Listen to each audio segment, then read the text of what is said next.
J'évoquais le problème du tourisme parce que, évidemment, beaucoup de questions se posent autour du tourisme, une industrie qui est extrêmement touchée par cette épidémie. Et puis, tous les Français se posent la question, est-ce que on va pouvoir avoir des vacances? De quelle façon? Et le Premier ministre a eu une phrase, il a dit il faut se préparer. Il considère qu'il ne serait pas raisonnable d'imaginer voyager loin à l'étranger très vite. Voilà, ça c'est clair, c'est une façon de préparer les Français au fait que les vacances ne seront pas comme avant, en tout cas cette année. Et pour cela, on s'interroge, on va être en direct dans un instant avec Jean-Baptiste Lemoyne, le secrétaire d'État auprès du ministère de l'Europe et des Affaires étrangères. Mais auparavant, on est avec Aurélien Géma, le cofondateur du site Likibou.com. C'est un site qui permet de comparer en ligne des locations de maisons et appartements partout dans le monde. Est-ce que votre site fonctionne en ce moment? Il a été déserté, j'imagine, ces dernières semaines.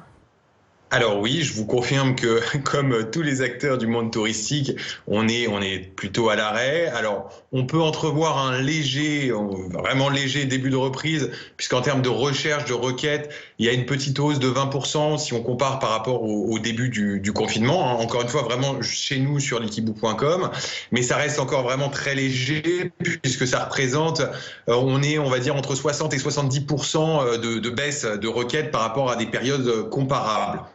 Et pour ce qui est des réservations, pour l'instant, il n'y a absolument pas de reprise, puisque chez nous, chez Likibou.com, mais sur le marché globalement des locations et plus largement celui du tourisme, les réservations sont à l'arrêt, puisque, et c'est légitime, les comportements sont en toute logique plutôt attentistes en ce moment.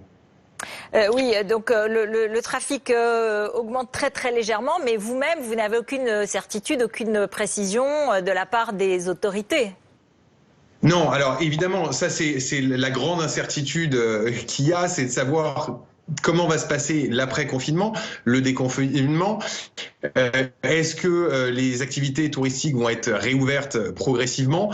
Ce qui est une certitude, comme l'a dit le Premier ministre très récemment, il ne sera pas possible de partir loin, ça c'est une certitude.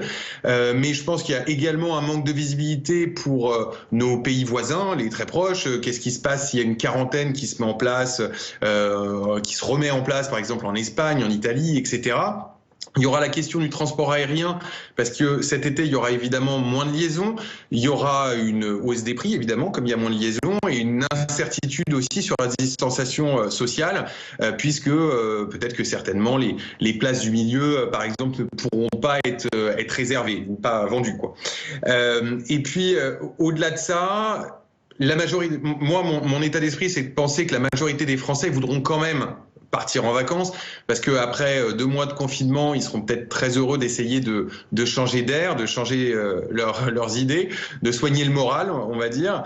Maintenant, il faudra aussi certainement composer avec une baisse du pouvoir d'achat, puisqu'il y aura un chômage massif, il y aura eu le recours au chômage partiel, donc une baisse potentielle de pouvoir d'achat, et peut-être aussi que certains préféreront travailler pour rattraper une partie du temps et de l'argent potentiellement du manque à gagner.